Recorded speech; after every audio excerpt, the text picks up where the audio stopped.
if you do look at the possibility of Shami, who's fit, Siraj, who's back, and of course Jasprit Bumrah, you've got 3 world-class speedsters. When you look at Cummins, Hazelwood, and Stark, you've got phenomenal options, and you've also got a few other options as well that can potentially chime in from a fast bowling point of view.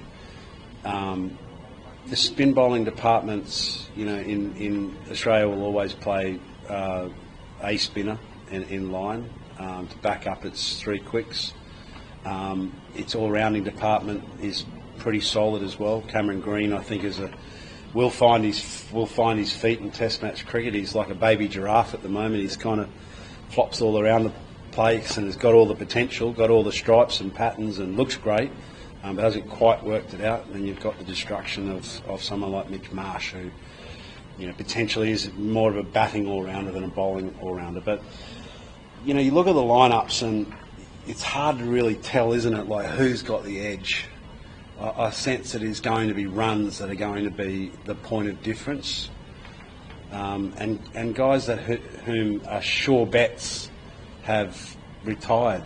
Like Pujaba was a sure bet in Australian conditions. Was he exciting?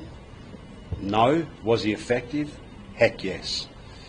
So when you look back over the years, guys like Rahul Dravid, V.F. Slaxman, they were really sure bets in our market. I mean, I remember seeing Rahul Dravid play one of the great innings of all time at Adelaide Oval. His 180 odd there was phenomenal. Waxman's innings, it doesn't matter where, in Australia or, over here, was a great player against Australia. So the best need to stand up in the series. Runs are going to be at a premium.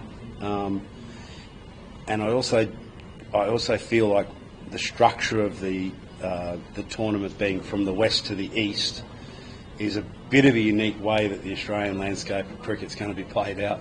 It's usually the other way around. Yeah, it's going to be a great summer. Can't wait. Sure. Last summer we saw Australia play 7 test matches against different teams, and they could afford to play their 3 frontline quicks and Nathan Lyon in all of them. I guess one of the reasons was not a single one of those matches went into the 5th day. They hardly had to bowl more than 80-90 overs in a single innings. But this time 5 test matches against India, and having won against India in the last 10 years in Australia.